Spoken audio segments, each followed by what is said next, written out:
अस्सलाम वालेकुम, मैं मोहम्मद किस्मत सारे यूट्यूब चैनल सराइकी व्लॉग अल्लाह दे करम ते फजा ना करम ते नवा व्लॉग स्टार्ट सारे कैसे आउंदी सारे चैनल जल्दी जल्दी मार सब्सक्राइब लाइक ते शेयर ते दोस्तों ना शेयर करके आज करना मजेदार वीडियो शुरू ए यार इस टाइम रकबे ते पहुंच चुके थे। आज रकबे ते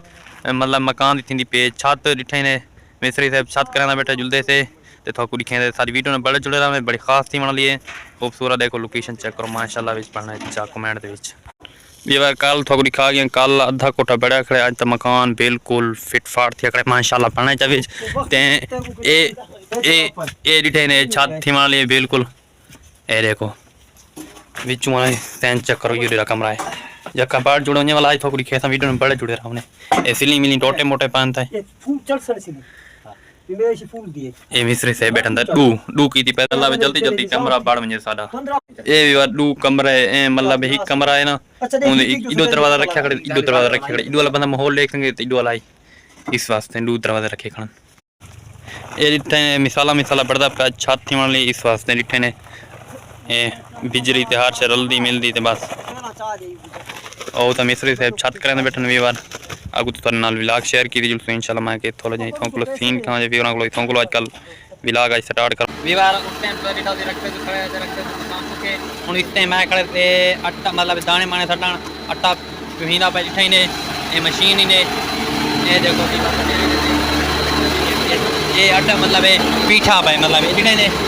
ये इतना मतलब कंडा है ये मतलब खान है ते इनका मतलब ते मतलब ने लिखा करे कि 150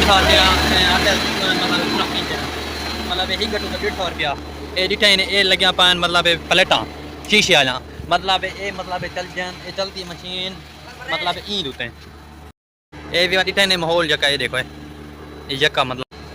ये सारा दोस्त खड़े थी ये जका ही खड़े रहना मतलब दिहाड़ी निहाड़ी खंदे बते रहना ते ई टाइम पास दी का दी वदन इंशाल्लाह मिलाद में खड़े तो रहने ट्रेन में गाड़ी मारी पड़े थे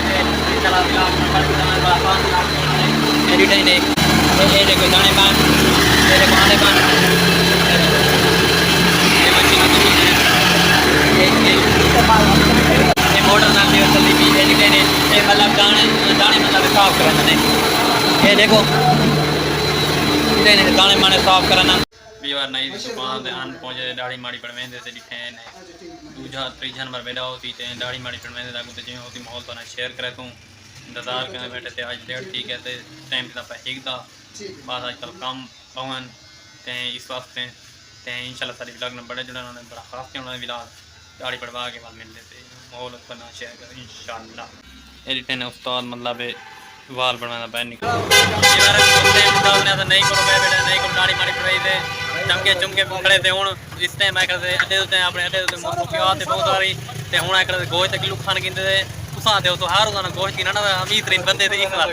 ये भी बार गोश्त वाली इजाजत है खड़े एडिटी ये नवी कुकर तादी कोना पाए अदा गिनने 2-3 किलो ही थे ना